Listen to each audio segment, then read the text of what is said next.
Hey guys, before we start, a quick shout out to Alpha Dog Nutrition for sponsoring this podcast. Alpha Dog products are now available at dusupply.com, and you can use code ALPHADOG15 at checkout for 15% off and a credit for free shipping to try it yourself. Now let's get you to your podcast.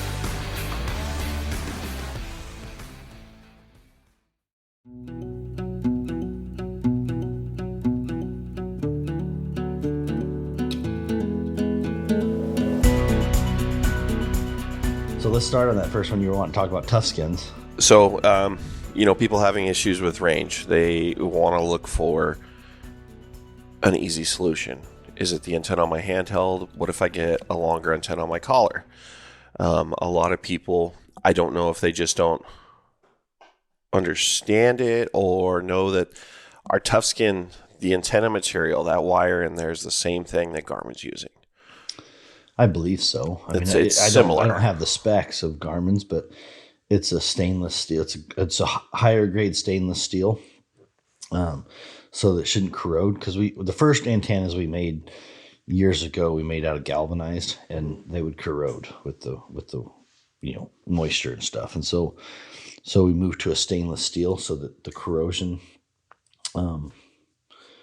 doesn't happen, or at least it holds better. So that's why we use a stainless steel. I've always, in the back of my head, I've always thought, man, would a copper wire be better? Because stainless steel is not always the best antenna. It's not always the best conductive material. Like there's better conductive materials like copper But copper, you induce moisture into it.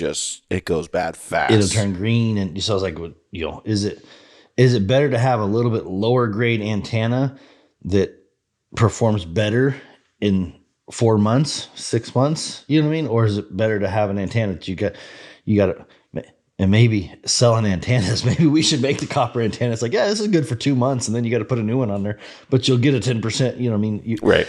So there's this balance in making those antennas that I've always looked at and go, okay, we had to sacrifice a little bit of conductive material like copper or, galvanized or whatever, and go to a stainless steel because the anti-corrosive factor of it, what the dogs are doing to them.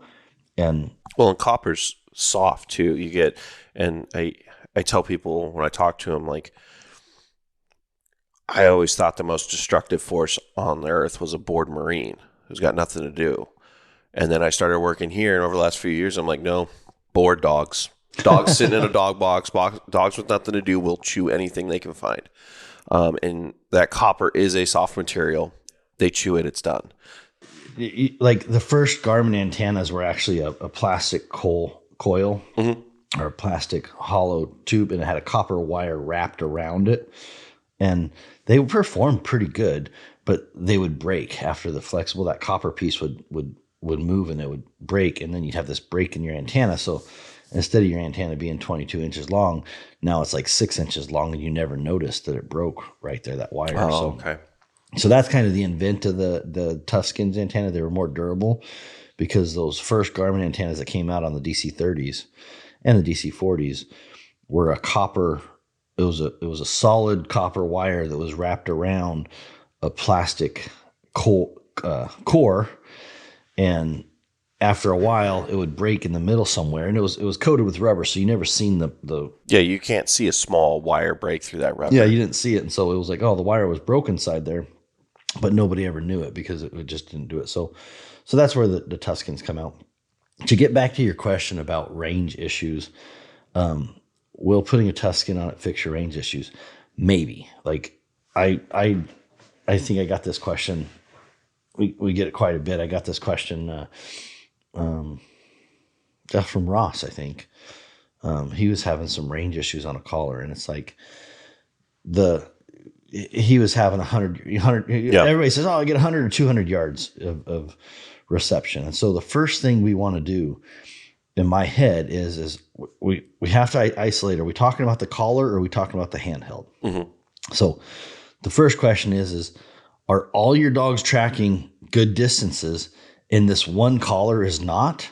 Well, that would indicate that the handheld's fine. The collar's having the issue.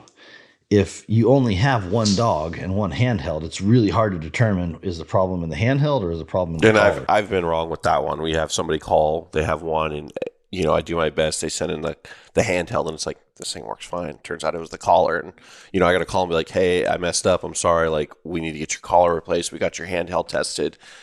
You know, and it is really hard to do when somebody only has access to one of each. Yes, yeah. So identifying if you got 6 collars, 7 collars, and all of them are tracking it up to a mile or whatever your standard tracking distance is. It's always different for different terrain. And then you got this one that's tracking at 100 or 200 yards. That would indicate the collar there's something wrong with the collar. And we'll talk about that in a second here. There. The other situation is in the handheld could be the problem. And 100 to 200 yards, I want to talk just quickly on this handheld. That normally is about the distance I'll see without a handheld antenna on the device. So when somebody says it's only tracking 100 or 200 yards, bells are going off in my head that are like, is your device connected to the antenna? And I don't mean physically. I mean, you could look at it and go, yeah, there's an antenna there. I mean electrically, meaning it may be screwed on, but the little pin could be broken in the antenna, or the pin that sticks in the little hole on that top of that device. Sleeve that makes contact gets pushed in. It could be just 1 micrometer, a thousandth of an inch from making contact, and the electricity is not going to jump that gap. Or it might jump it a little bit, but it's not going to jump that gap. It's not making good contact. So just because you have your truck antenna connected and you're not getting distance does not mean that the electrical connection is being made possible. Meaning,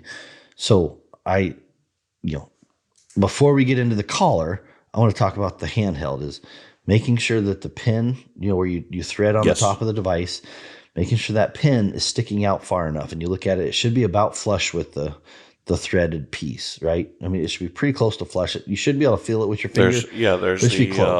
There's the brass piece it threads onto. There's like an insulator in the middle, that little off-white piece. And then the sleeve in the middle should be about flush. That's on the handheld. Yes. And then on the antenna piece, you're going to have, if you look at that pin, that's the male piece, the male connector. It's kind of backwards from what we would think. We're not looking at the threads. So the threads are female, but the electrical connection piece is male. Yes. Right? So it's got a little pin in there. And that pin should be sticking out not past the threaded piece, but getting fairly close. You should be able to almost run your nail across it. Yeah, just you should barely touch it. You should be able to maybe touch it with your nail, but if you had a flat board, it wouldn't touch. So if it was flat, it wouldn't touch. But if something could dig in there a little bit, it's a couple, a millimeter, 2 millimeters below the threaded piece. So that would be one thing to check, is make sure that is. If you're using a truck antenna, making sure where you thread your antenna onto the base is, there's a little pogo pin there. There's a little gold pin in the middle. And if you look at the base, it's got a little disc there that pin's supposed to connect on. Great.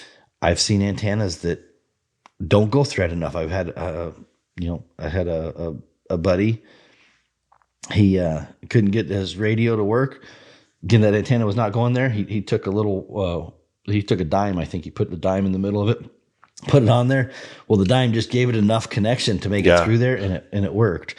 I don't necessarily recommend putting a dime in those antennas, but that fixed it out on the mountain, and he was able to talk on his. And this was a truck antenna, but it is the same theory as the dog tracking antennas. If that pogo pin is not touching that pad, and it's really hard to tell, right? But you're not going to get good distance. And so it can look like you got the antenna on. It can look like the antenna is connected to the alpha, but the pins inside may not make connection. So that's the first thing I want people to do when they're having, range issues, is look at your handheld. Let's roll it back now to, I got the question initially was, I have a collar TT25, will the Tuscan improve or fix my range issue? Let's assume I got 6 collars that are tracking good distances just fine, up to a mile, 2 miles with an antenna or truck antenna, blah, blah, blah. But I got this one that's tracking 100 yards. I still want to check the antenna. So will a Tuscan fix that? I'm going to say probably not, right? Unless there's something wrong with the antenna that's on there. Now, do you think if your systems are running fine and you're trying to squeeze every yard out of it, you can? Because our tough skins, you get those. Right, the call I had the other day, a guy got his TT25 in, and that VHF antenna is just coiled real tight because that's how we receive them from Garmin, in a small little box coiled in there. And those factory antennas. What do you mean coiled? Like the when we pull them out of the box, the TT25 when we pull they're turned pretty good. They're coiled, they're turned pretty good. And his question was, if I put a tough skin on there and we stick it straight up, because they're a little bit more rigid, they're flexible, but will that sticking it up give you more range? It is. So antennas are very tricky. And there's no single easy answer. There's so many variables to it. There's a ton of variables. Before we get into that, I want to go back to, will a tough skin fix, if I have a range issue, will a tough skin fix the issue? And my inclination is probably not, but there's a couple things you have to verify first. And so when you take that antenna off, whether it's a tough skin or the Garmin factory antenna, what I'm going to want, if I was having that issue, what I'm going to do is I'm going to take that off, and that there's a Phillips screw that holds that antenna on. It's very easy to replace.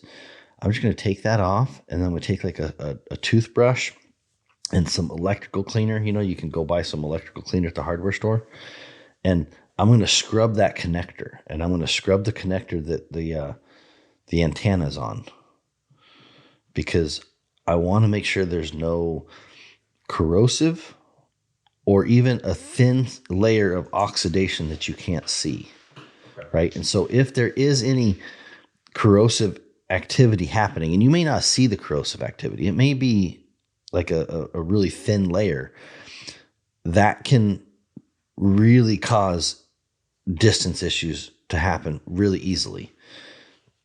I liken it to like electricity. An easy way to explain electricity sometimes is to use like water as an example, right?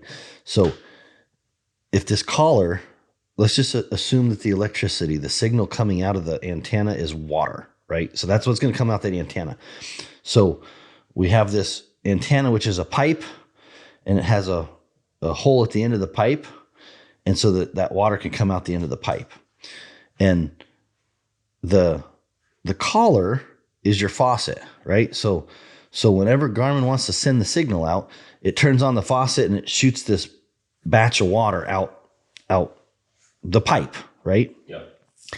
And where that antenna makes the connection to the box, where that Phillips screw is, with the part I'm asking you to clean, let's assume it was, you got your garden hose and it's kinked right there, right? Because it's a hose, but it's got a kink in it. And that would be effectively having a layer of oxidation or something in there, or it was clogged. There's a little bit of a clog. It's like, like it's got a muddy clog in it. Like it's a layer of, you could think of, I kind of resistance. Right. I think of it as, I'm trying to clean my car. I can't get this one spot because it's grease. Yep. There's something inhibiting that passage. It's got a kink somewhere, right? That kink is slowing down my water pressure. So instead of getting 20 pounds of water pressure, whatever you're used to getting, well, now you're getting 5 pounds. It's barely dripping out, right? You're trying to wash your car, but it's like, what's the first thing you do? You go check the hose. You go look and go, oh, there's the kink. Open up the kink. Water hose is fixed, right? That's the same mentality of what I'm wanting people to do when they're having distance issues, is go check that connector, because if it has oxidization or it has any type of resistive behavior, if you have 2 watts coming out, you might only be getting 0.5 or a half a watt coming through the antenna. Okay. That it could cause, it doesn't take much to have a 50% drop in your quote unquote water pressure, the electrical pressure coming out of the collar, which is your signal. And so if the antenna is not getting the full 2 watts, it's not going to transmit 2 watts, right? And so that is the one thing you need to check if you have distance issues. Like if you don't pull that antenna apart, put a good electrical clean on it, take a toothbrush, or not one you're using, but scrub it, Brother or hook it sister's back up, toothbrush. and go run it and go, okay, did that fix it? I would recommend doing that to all your collars every 6 months. You know what I mean? Like, it's not going to hurt anything to clean that and make sure it's good and connected. If that doesn't fix it, well, then maybe then that leads me to believe that the Garmin device is not outputting the full power. Okay. And so that if that's the case, that's a repair issue. There's not much we can do to just go in there and tweak the power. I wish there was. I'd love to have some tools to check power output of these collars. We just don't. So now, just fixing your antenna, putting a Tuscan on it, if it has a resistive, yeah, that Tuscan's going to fix it, right? But it wasn't the antenna that fixed it. It was the connection that you broke. And then when you re-screwed it on, because you re-screwed it on and that screw bit into it and knocked off the oxidization, you fixed the problem and you're going to think, oh, this Tuscan fixed it. Well, you were actually just, you could have done that with a little bit of a scrub clean. So that would be my answer on a Tuscan. Compared to the factory one, really the Tuscan is not designed to like give you an improved range. Like, and that's what I tell people. It's a alternative replacement. It's something with a little better coating, something that's gonna, I have one collar. I have it on one dog. It lives between my dog and my in-laws' dogs. I see all the wear and tear coming in, and I think if I had handfuls of collars, when those Garmin antennas kink and they bend and they fold over, I think that's the big upgrade for me on the Tough Skin is you're not getting that same deformity, that same those kinks in there like that. Yeah, I don't like those kinks those don't affect it. Oh, I know. It's like an OCD like appearance thing for me. Yeah. The other question we get a lot, and you kind of alluded to this, was if we get that antenna sticking straight up, is it going to improve my range? And the answer is it quite possibly could, right? There's a couple things on range that when we talk about range and distance, it's a really hard thing to figure out, right? Because you have the antenna on the handheld, which is essentially a receive signal. And so most of the time, because that's in our hand, we focus on that. Yeah. Meaning, we look at that and go, oh, I can get this antenna. I can get this truck antenna. I can double my range, because I have this truck antenna. And so now I'm getting 2 miles or 3 miles out of a truck antenna. Sometimes you get more or whatever, but, that's the easy thing for us to look at and go, okay, I can quickly adjust the antenna. And what we're normally doing is we're changing the antenna height. Mm-hmm. So we put it on the back, if you look at my truck, my antenna is sitting up there 10 feet in the air. You know what I mean? Well, that's much better than sitting down at 5 feet or 4.5 feet, wherever I normally hold my handheld.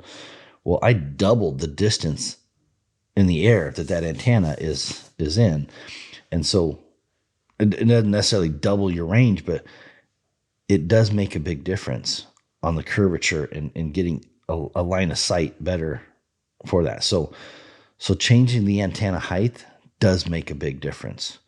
Now, on a dog, so that's the handheld. That's half of the equation, right? Receive signal is half of the equation. The other half of the equation is on the dog. And we don't have much control over that dog making sure that antenna is in the right position, right? So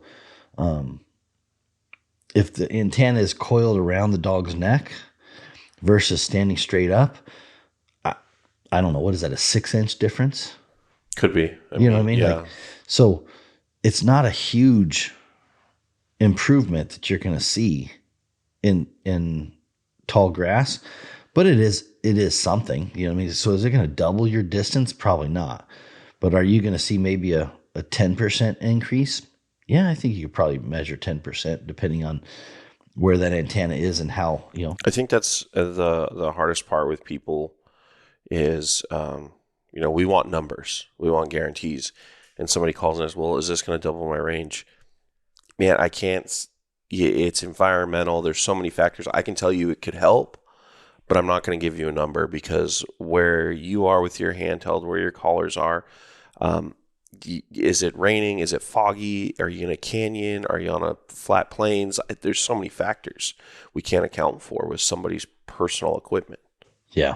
Yeah, it's really difficult because every day is different too.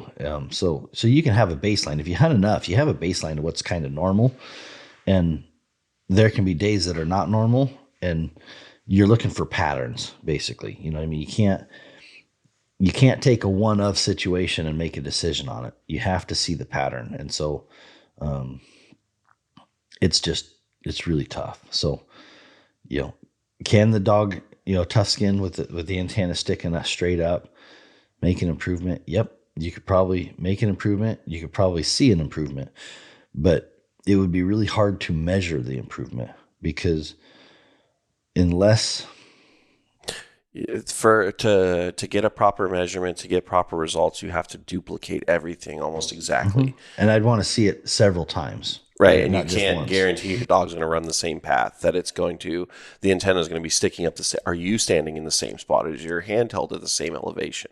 You can do some scenarios, especially if you got 10 dogs, you can tuck 5 antennas and leave 5 antennas untucked and go, okay, generally these 5 antennas that are untucked antennas that are kind of sticking more up, they're getting better range than the antennas that are tucked in. There's some things you can do to get some quick data on. I have not noticed a big enough difference that makes it worth a while for me. So sometimes I tuck, sometimes I don't tuck them. Like it really doesn't matter. I'm not worried about having antennas tucked back in the collar like that. Yeah. But again, there are guys that want every inch that they can get of performance, and I can say, electrically speaking, height of the antenna is a factor. And so by me tucking that antenna in, I'm keeping that antenna lower by a couple inches. It could make a difference. So I think we beat this up enough, but will Tuscans fix the issue? Maybe. I mean, they absolutely might be, but if you have an antenna that looks good and a Tuscan fixes it, I'm going to tell you it was probably breaking the connection and reconnecting it, and you might have been able to fix it by just taking that screw off, cleaning that connector, and rescrewing that antenna back on. And we should be doing that at least once a year, if not twice a year. I think that's definitely something, because I'll have people call and ask about taking care of their collars, or I know there's a few guys I've talked to. They're like, "Oh, end of every season, I take the collar straps off, clean this, clean that," and I'm like, that's great. You're getting that moisture out. We're not dry rotting. But that's something I hadn't heard before, so I'm adding that to my checklist of stuff to potentially maintenance. And with the 25 collars, I would even say breaking apart the GPS antenna. Yes. Because that is the same thing that can happen there, is that pogo pin style can have a little slight resistive connection and can cause the GPS portion not to. So that's a perfect one to bring up, because that was another question, something we get a lot, is, hey, I'm not picking up my 25 on my 300. First thing I'm gonna say, okay, what's the light on that collar doing? Well, it's yellowish. Is it green? No, it's not green. Okay, we have a GPS issue. So that's gonna kind of segue into that GPS chip. So that's a good thing. Like a TT25 collar, when you turn it on, it first blinks yellow when it's trying to acquire the satellite signals. And then once it acquires the satellite signals, once it talks to at least 4 different satellites to get its location, it'll switch to a green blink, and it starts blinking green. If it's not blinking green, it's not going to work. It's not going to transmit. It's not going to tell you where it's at. Like, there's no point in looking at the handheld. If that's a yellow blink, you've got to fix that problem on the collar. And so making sure the collar has a good view of the sky, a clear view of the sky, it's sitting still. It's not just thrown on a dog. One of the more frustrating things is you can turn a collar on and throw it on a dog real fast. And if that dog's moving around, it takes 2 or 3 times longer to get that GPS signal acquired than it does if you just leave it sit still. So when I start, I don't put a collar on a dog until it sits on my tailgate, until I watch it turn green. And it'll normally take 30, 40 seconds, something like that, a minute maybe. But if I put it on a dog, and it'll take 3 to 5 minutes, sometimes 10 minutes. It's like, man, I begin to think that collar's not going to work. And it's just that Garmin can't link that position because the dog's moving. And so it says, oh, I think I'm here. And then by the time it double checks, it goes, nope, I'm not here. I'm actually, 5 yards over here. And then when it tries to double check that, it's like, nope, I'm actually not 5 yards. You know what I mean? So that dog's moving and Garmin's trying to pin it down exactly where it is. And every time it just goes to confirm it, it gets the information back and goes, no, that's not where I was. I'm 5 yards here. And so Garmin thinks, nope, we're not right. And so it doesn't lock that position. And this is all happening fast. Yeah. The satellites are talking fast. Within, I mean, it's not like instant, but it takes 5, 10, 15 seconds for it to.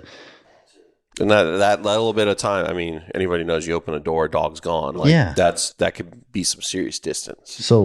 So making sure that when you turn these collars on, they sit still for the first, just until Garmin locks it in and goes, I know where I am, right? And so keeping it still, that collar still with a good view of the sky is going to make that collar sync up much faster than if you put it on a moving dog.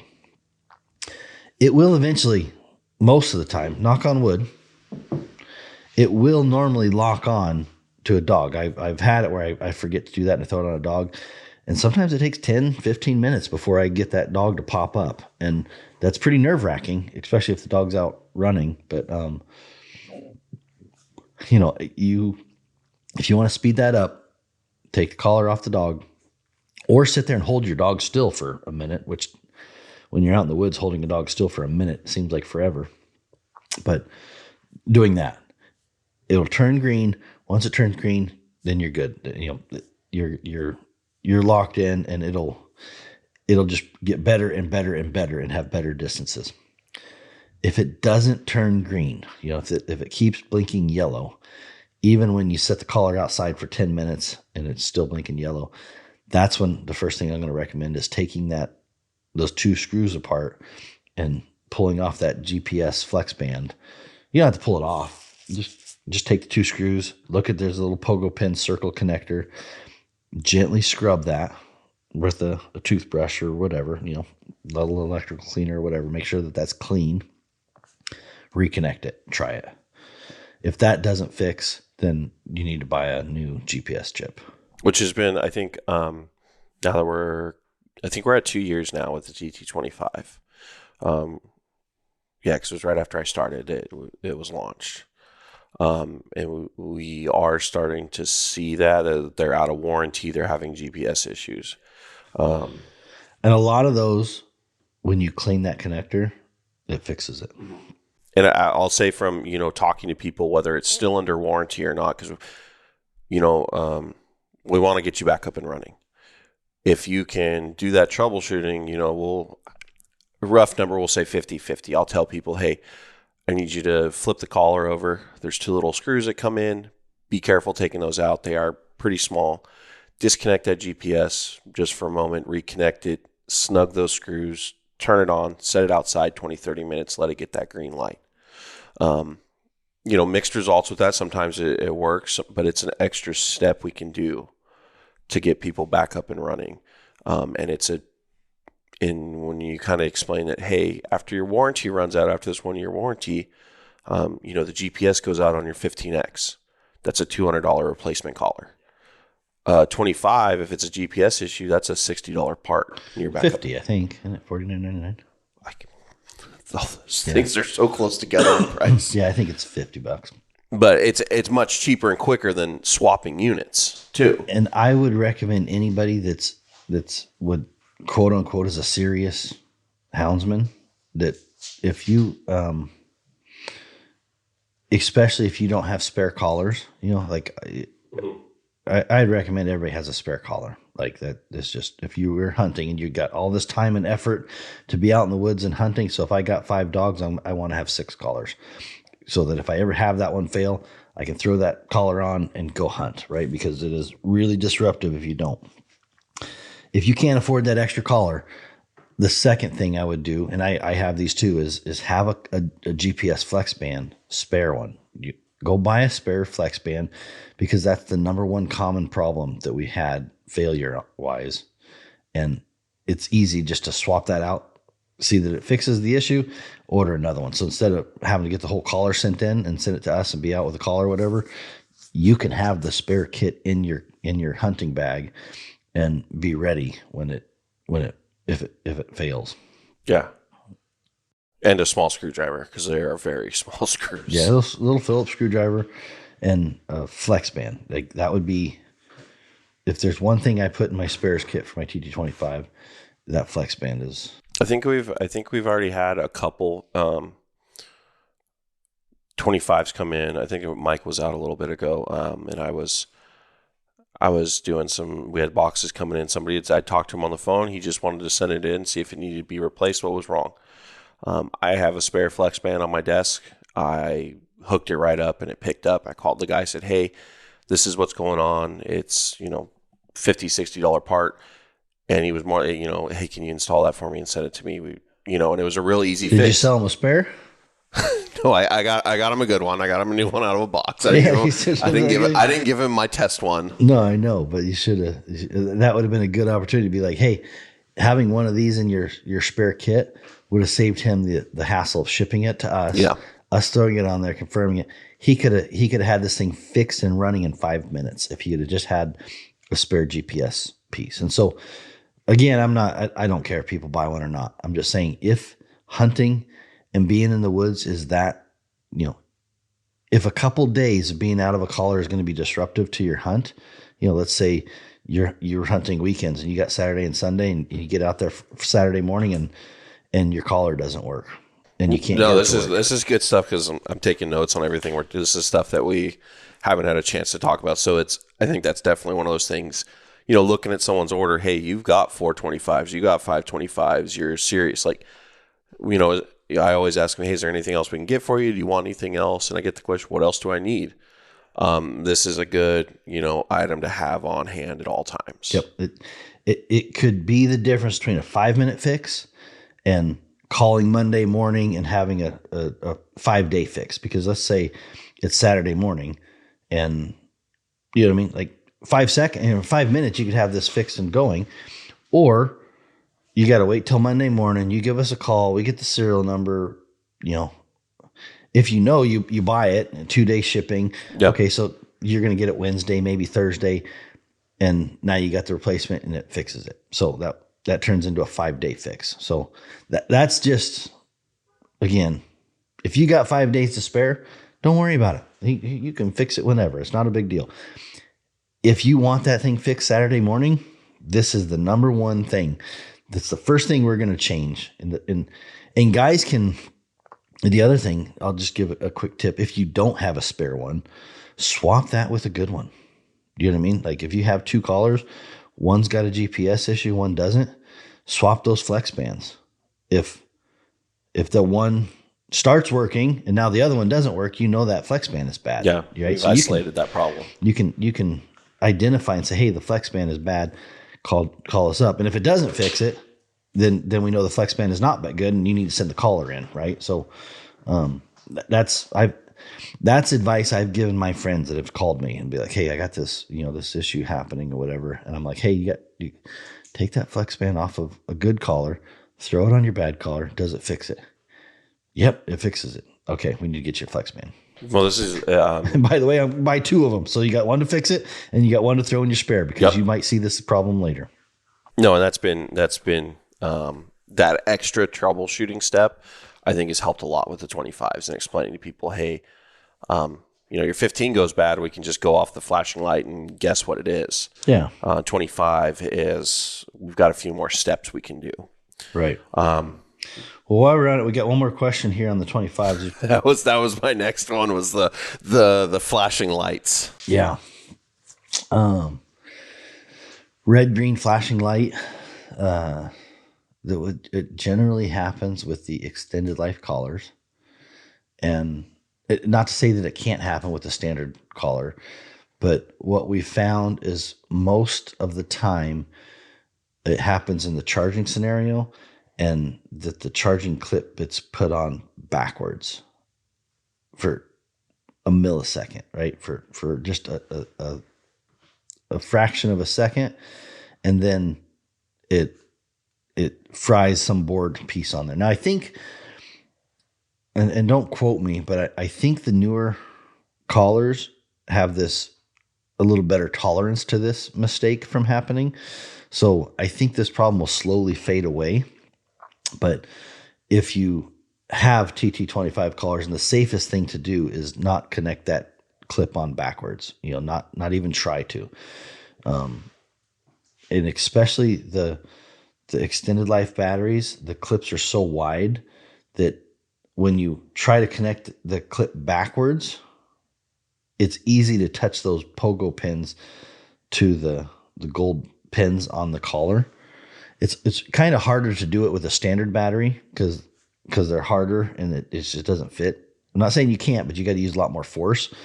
On an extended life battery, you don't got to use much force at all. It's easy to get those things. And when this popped up and we started troubleshooting it, working with Garmin, I know this changed my troubleshooting. Somebody calls, hey, my collar's flashing red and green.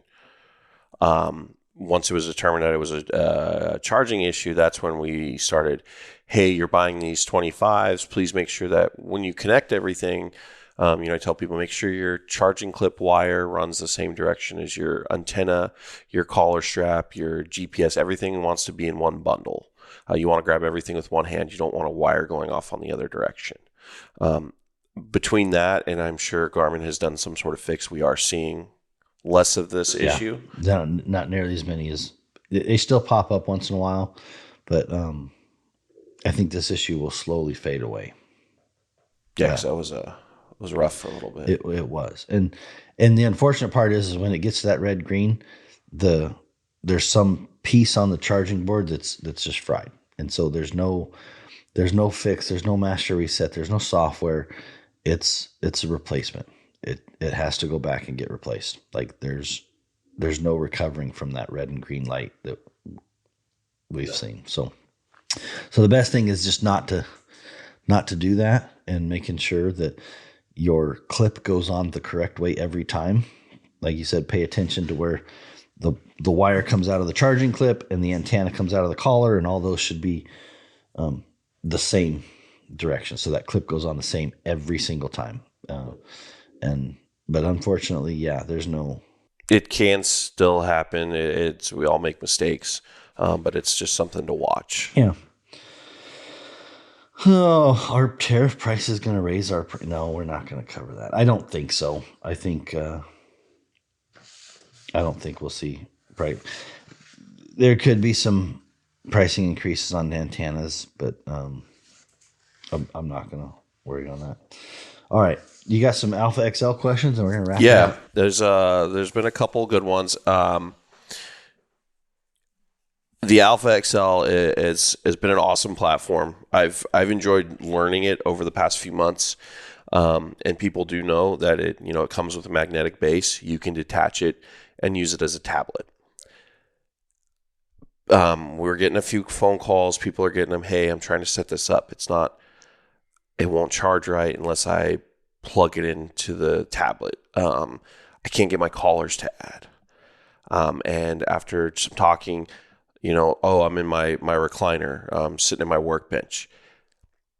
Where's the base? Is the base turned on? Is your vehicle on? People are trying to add the collars, or they're not charging it because they're not attached to the base. They're not taking power from the base. Yeah, that's the number one thing people have to realize is the base is the part that tracks the dogs. and the tablet is the part that you're viewing with. And so if it won't work without the base, like it has to have the base, because that's where the antenna is. That's where all the transmission and all the signaling happens. And so if it's on the base, better for pairing dogs and stuff like that. You don't have to have it on the base to pair the dogs and use the dogs, but it has to be within 5 to 10 yards of the base, and the base has to be on. So you can do it wirelessly from the base, but you got to make sure that it's connected. The easiest way to make sure that it's connected is in the upper left corner. There's a little signal there. Yep. Right next to it says COM communication. Little dot with some curved lines coming outward to indicate signal. If it's green, you've got comms with the base, like the one we have here. It's red with a line through it. We're too far from the base station. So if it's red with a line through it, that's the first thing you're going to check. If you're having problems with your Alpha XL, you want to look in that upper left corner on the main page. And if you see a red little icon, a circle icon with the, basically it means a communication signal. So it's a circle and it's got like little parentheses around it. There we go. We're on. We got green. Did it pick up from my truck? Yep. So if you see that red, it's not going to track your dogs. Something's wrong. You need to look at your base. Maybe your base lost power. Maybe you're too far away from the base. Throw it back on the base. Getting that to be green is the first step that you need to do for fixing the Alpha XL. And it takes a little while to get used to it because you're not used to it at first. You're like tracking. You're like, why is this not working? And so you just got to get in the habit of, let me check my signal. Yep, that's why I flipped my truck off or I did whatever. The base lost the power. And that's one of those other things we kind of touch on too is, if you have that cigarette lighter, that 12-volt plug, you've got one that's always hot, it's always on. Plug it into that. That way you can, it can always charge or you can have signal. And then the other one is the direct wire. Yeah, the direct wire. And while we're here, we can talk about when are we supposed to get direct wires? We should be getting those soon. They're supposed to be shipping like first week of July. Is it the first week of July? I think so. Yeah, let me double check that. First week of July. We've been waiting patiently. We ran out a little bit ago. We need to put those back on the website and start taking pre-orders on them. We've had them turned off for a while because we didn't want people buying them. But those direct wires will be back in stock. Garmin's finally going to get those shipped out. Maybe they'll come a little earlier, but I'm just going to go with the date that Garmin gives us right now, which is about the second week of July. Okay. And we got a pile of them on order. So whenever they do come in, we'll have plenty. So there won't be any, slow rollouts. We should have handfuls of them whenever they come in. And so any that we need to go there. I think one other good one to wrap up on is, the Alpha XL and the layers, mapping. There's a lot of layers, and we do get questions on, is it better to get the Outdoor Maps Plus and download your stuff or get a map chip? I had this question yesterday. It kind of depends. So the Outdoor Plus is $50 a year. And the Hunt View chip is like $80. And it's for a state. Right. So if you're traveling and you're hunting a lot of different states, that $50 is going to be a little bit less. And you can also download maps in different states, right? If you're only hunting mainly one state, throwing a Hunt View chip in is so much easier. You just throw it in the back and it's good to go. And you got the whole state, all the satellite images, everything. Yeah. So it's kind of a catch-22. Like I have messed with the Outdoor Plus maps. You got to download it. It's not too bad now that you can download over Wi-Fi once you get it hooked up. It's a little bit of a song and dance to get it activated. And meaning you got to log into a Garmin with the website and buy this Outdoor Plus. with your account, and then you sign into the app, the Garmin Alpha app, and Bluetooth connect the Alpha XL to your app, your phone, and then Garmin will see that you have an Outdoor Plus map through the app and let you download on the Alpha XL.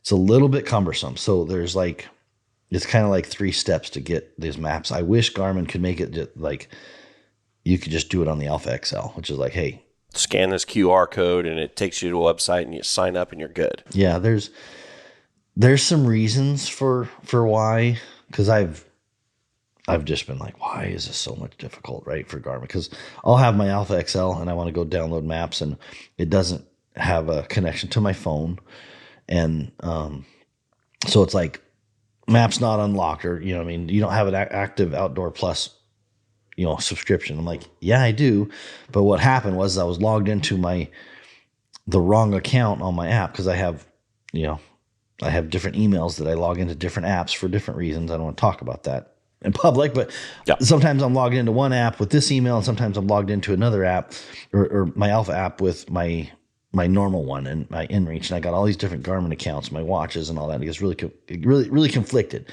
And so my Alpha XL was Bluetooth to my phone, but I was logged into a Garmin account that didn't have the Outdoor Plus, and so it wouldn't let. And I was it was really irritating. I'll be honest, I was kind of pissed. I was I think I remember that you were on some phone calls asking the people to be why is this like this? Yeah, if I'm paying $50 for a service, can you just make it work on my Alpha XL and not make me jump through the hoops of all this? And the answer was no. You got to jump through the hoops. So on that scenario, log into Garmin on a computer or a browser, buy the Outdoor Plus with that email account. So let's say it's mail at DU Supply. Log in as Garmin as mail at DU Supply, buy the Outdoor Plus maps. Then I go to my app, my Alpha app. Do we have that email registered with Garmin so nobody else can do that? Yeah, probably. I'm using that one instead of my personal one, because I don't want direct emails from a bunch of solicitors. So then on the Alpha app on your phone, you have to download into your Alpha using that mail at dusupply.com email and the password, and then you would pair your Garmin Alpha to your phone via Bluetooth, right? And so now that chain is established. So the Alpha XL is Bluetooth to the phone, which it gets connected to the internet and goes, oh yeah, you have Outdoor Plus on mail at dsupply.com. You can download whatever you want. So if you got Wi-Fi, you can click on there and say download maps. It's going to work perfectly, right? If you're like me, and you log out of that Garmin Alpha app and you log into do not email at dusupply.com and you use a different email address for that app, the Alpha XL is going to go, wait a minute, you don't have Outdoor Plus. And I'm it's kind of annoying, because I'm yes, I do. Don't, ignore me, ignore this, because I'm testing something else out. So that's been a frustration that I've seen. The other frustration is I'm why can't I just buy Outdoor Plus in the app, right? Why can't I just type in my credit card in the Garmin Alpha? Yeah, looking here, that would be, because I'm looking here's my 300, there's my watch, and I can see all that stuff. But I download all these apps that are willing to sell you stuff. I feel that should be in here, because that's what it's for. It should be, and there is a reason. Because Apple does not allow you to make purchases in app. The only way you can make a purchase is through the App Store. So technically, if you really think about it, on X and all those, you're buying it through the App Store. You're paying that yearly fee through the App Store, and Garmin doesn't want to share their probably doesn't want to share their cut. Honestly, it's probably down to money. And so they are making you go through their website to buy it. And, it's just two companies not playing nice together. So Apple wants their cut. Apple says you can't, sell things inside an app. that are not going through the App Store. So Okay. so it's like, okay, I give Garmin a pass on that. It's annoying, it's frustrating, it's a pain. It's But kind we of, can kind of see why. but I can see why. I mean, like they do have a valid reason that they don't want to give Apple their cut, and Apple wants to So- take their cut, and so there's like, you just get in these situations like, okay, it's a little bit convoluted for the customer. I wish they would figure it out and make it easier. So for this, I tell people the same thing after talking to you when these were coming out. Same with the 300i, they introduced Outdoor Maps Plus. If you're localized to a state or two, chip is probably easier, especially because you do have to connect this to Wi-Fi. You have to sit down and download what you need. You have to plan ahead. But Outdoor Maps Plus with this XL has a lot of stuff in here. The other thing that I would tell you about the subscription, and I'm going to say my confidence in this answer is like 70 to 80%. Okay. Right. So I could be wrong. So don't beat me up if I'm wrong. But as I understand it, and as I ask the question, and if my memory's correct, so there's a lot of what ifs because a lot of those things can be wrong. So I'm kind of nervous saying this. So I just want to really preface it that this is the way it should be. And it's the way I remember my conversation when I was working with my Outdoor Plus issues, is when you sign up for a subscription to Outdoor Plus, it goes to your account. So mail@dusupply.com. And if I register my 300 to that mail@dusupply.com and my Alpha XL to mail@dusupply.com, I should be able to download Outdoor Plus for the 300 and my Alpha XL. So let's touch on this. What happens if you run your subscription? It's like, hey, time to renew, and you're like, I don't want it. I got a map chip. What happens to those images that download? You can still access the satellite images. Okay. Because I think those are supposed to be free. The Bird's Eye Direct, but the landowner, the boundary lines, the property lines, all of that will probably not show.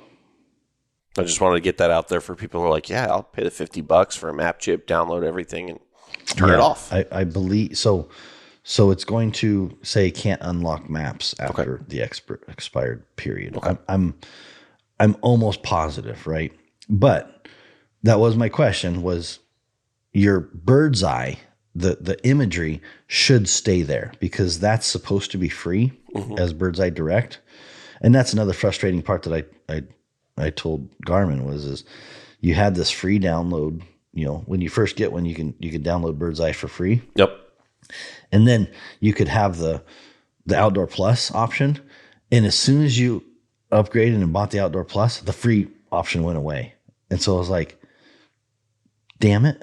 You know what I mean? Like, you can't sync my stuff right now because of this email, issue in the app and blah, blah, blah, which I have, I paid $50, but I can't access it because I'm not logged in the app. And you took away the free option. I was like, that's kind of BS. You know what I mean? I'll be honest. I'm like, just at least leave me the free option so I could still access my free option, even though I paid. So I hope they fix that. That was I'll be honest, that's pretty BS. It's like, oh, you have the free maps and then you have the paid maps. And as soon as you click on the paid maps, your free ones go away. And then because of this Bluetooth connection issue with my app, now I can't access my free ones. I was like, yeah, I don't like That's the way not that went cool. down. That wasn't cool in my book. No. So looking here, there's a lot of layers. You've got a chip in here. I see the Outdoor Maps Plus. There's stuff in here. There's the parcels. Okay, campgrounds is great. Public lands, slope angles, slope aspect. Contour lines. I'm guessing another word for topo. There's a lot of layers in here. What do you think about all those? There's a lot of layers there. Yeah. It's up for people to kind of figure out and play with a little bit. So, I would just click on the layers and play with them. So in town, the like I like to have the boundary lines up and showing. You- Satellite imaging, like I said, on this device, it's big enough that I've been actually using more satellite imaging. And so I have the satellite imaging, I get the layers on there. I see the driving layers checked. Do you use the driving feature a lot? Yep. Okay. Yep. The driving, and then, showing the where I've been. So it shows my blue line and stuff like that. So I would just tell people, and we could probably do a separate podcast sometime on setting one up if people would want, like, give us some feedback on that, as far as setting it up. But for the most part, I would tell people, you got to just kind of play with it a little bit. When you get into some of the features like shaded relief or elevation, it really changes the top, even a 3D contour, it changes the way it looks. And it really goes down to personal preference. It's kind of like some people like north up and some people like track up, you know what I mean? And I can't tell you which one's right. That's a big debate. I know.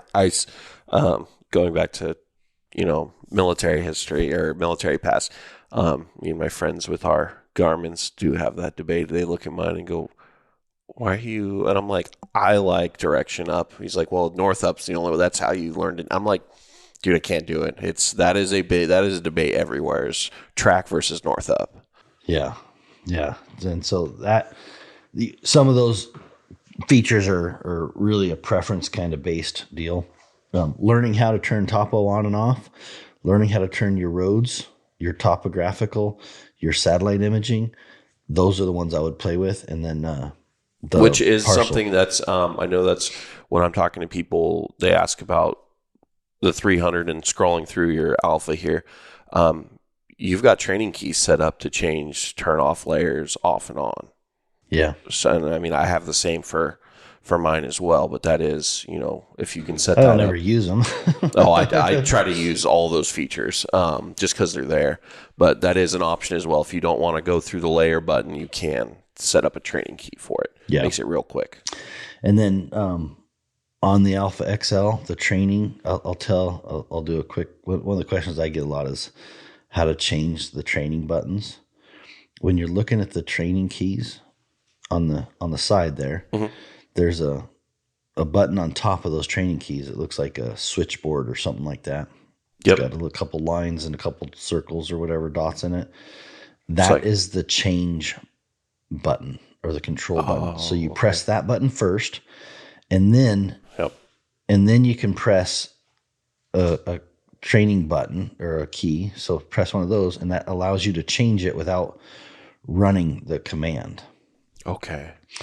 And then as long as that button is highlighted, it's in the change mode. So as soon as it's not highlighted and you press that button again, it's gonna do the command. So if you want to make sure that you don't press that button on a dog of a stem whenever you're trying to change the command. But that button right there is not always obvious when people are looking at it. They kind of overlook that button a lot of the time and trying to find out what that really means. And that's exactly what that button is that's the button you would press first to tell the device, hey, I want to change the command of this button. So if my dog's on continuous and I want to go to tone, I got to press that button that'll highlight red, and then I can press the dog that's on continuous and it'll pull up the full stem. Once you figured that out, was it easy to use, and was it pretty quick for you to on the fly adjust that? Yeah. Once you know what that is and you use it a couple times, but at first it's really kind of cumbersome because we're used to having buttons, and so it just takes a little bit to get used to how to use the stem commands or the training commands. So I think we'll finish up with this just because I'm curious too. I know you were really excited to get the XL. I remember it showed up here. You were sitting there waiting for that delivery. Yeah. I'm pretty sure you were gone for the next couple days. Years I've been waiting for that product. You were gone like the next 2 days, I'm pretty sure. Scale of 1 to 10, 10 being the highest, how happy are you with the XL? Or don't answer if you don't want Garmin jumping down on you. Like, that's a really good question. I'd give it an 8. Okay. Like if there were some things and some early things that they missed the mark on. The direct wire is one of them. Okay. Meaning I knew that was going to be a problem for a lot of guys. And so like not having a direct wire, that's a 9. You know what I mean? Yeah, Give that you a was 9 on it. that one. I remember that. Not being waterproof, you know what I mean? So like I don't want a more expensive unit, but I would have liked to see waterproof, and I would have liked to see it lock on the base a little bit. Like I've knocked it off the base a couple times. Okay. And then I might even say I would like buttons. You know what I mean? The training buttons. I would almost prefer buttons instead of screen buttons. So those are my out of the box, like, I don't say disappointments, but it's like, that's why you don't get a 10. You know what I mean? Like, other than that, it's been, I actually use it more. I don't use my 300 nearly as much as I used to. Like, I have really, when I'm in my truck. I think since this has come out, I think I've seen you walk through the door more with the tablet than, you used to come through the door every day with you're the reason why I've got a carabiner clip on my 300 to carry it on my belt. Used to see that thing clipped on almost every day. Now you walk in with your XL. Sadie has to go out for WALK because she's in here. I can't say that too loud. I'll say it. Walk. she's She asleep. found a baby raccoon. She's out this morning. She was barking out there and found a baby raccoon she's pretty enthralled with. Little 4 or 5 week old raccoon that she wants to go out and play with. Yeah. But yeah, I think I've seen you come through the door with this more than the 300 since it came out. I know you've put a lot of time into it, and from a non-houndsman perspective, this thing is really cool. I've enjoyed learning it. I would love to have one, but I have no use for it. It's just a really cool piece of tech. Yeah, no, it's good. Like I said, it's one of the things I think will roll as people see it. Will sell more and more. Like it's coming from the drive track. I gave up on the drive track because of the connectivity issues, and it was always some kind of dance to get it to work right, and it just wasn't working. Whereas this thing, it's because it's its own unit, its own standalone unit.